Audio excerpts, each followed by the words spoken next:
Kewajiban anak laki-laki kepada orang tuanya khususnya adalah ibu, akan terus berlanjut, walaupun anak laki-laki tersebut sudah memiliki istri. Apa saja kewajiban anak laki-laki kepada ibunya? Berikut 7 kewajibannya. 1. Berbakti kepada ibu. Dalam surah Maryam, ayat 14, Allah berfirman, dan seorang yang berbakti kepada kedua orang tuanya, dan bukanlah ia orang yang sombong lagi durhaka.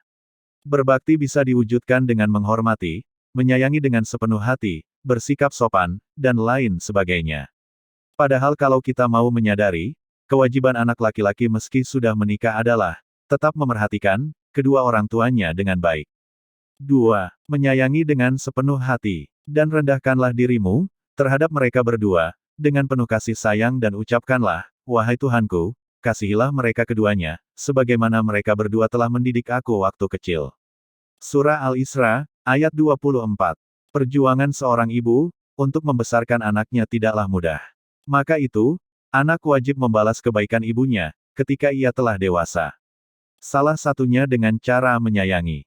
3. Meringankan beban ibunya. Seorang ibu berhak mendapatkan perlindungan dari anak laki-lakinya, sekalipun orang tua laki-laki kita masih hidup dan masih sehat, apabila kita mampu meringankan beban seorang ibu. Maka insya Allah, Allah akan memudahkan jalan untuk kita semuanya, supaya kebutuhan orang tua kita bisa terpenuhi. Kalaupun tidak bisa dengan kekayaan, setidaknya bisa kita lakukan dengan kasih sayang. 4. Menghormati dan sopan. Menghormati juga merupakan kewajiban anak laki-laki terhadap ibunya setelah menikah. Anak diperintahkan untuk bertutur kata yang sopan kepada orang tua. Apabila orang tua melakukan kesalahan, seorang anak tidak boleh membentaknya. Ingatkan mereka dengan ucapan yang lembut. 5. Selalu menjaga perasaan ibu. Dari Abdullah bin Amr radhiyallahu anhuma, ia berkata, Rasulullah pernah bersabda, ridho Allah tergantung pada ridho orang tua, dan murka Allah tergantung pada murka orang tua. Hadis riwayat Tirmidzi dan Al-Hakim. Dikala hati orang tua tenteram, pikiran menjadi tenang, dan doa kebaikan dari orang tua akan terus mengalir kepada kita. Sebisa mungkin untuk terus menjaga dan memerhatikan orang tua kita, karena penyesalan si anak adalah ketika orang tuanya meninggal, dan anak belum bisa membahagiakan orang tuanya. 6. Bersikap adil terhadap nafkah ibu dan istri. Perihal masalah menafkahi, siapakah yang harus didahulukan oleh suami? Kebutuhan istri dan anak-anak, atau kebutuhan ibunya?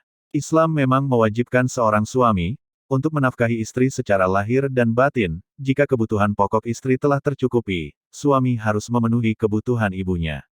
Sebagaimana dijelaskan dalam sebuah hadis, diriwayatkan bahwa Aisyah bertanya kepada Rasulullah, siapakah yang berhak terhadap seorang wanita? Rasulullah menjawab, suaminya, apabila sudah menikah. Aisyah bertanya lagi, siapakah yang berhak terhadap seorang laki-laki? Rasulullah menjawab, ibunya. Hadis riwayat Muslim. Seorang istri yang melarang suaminya memberikan nafkah kepada mertua, maka perbuatan itu bisa jadi memicu dosa.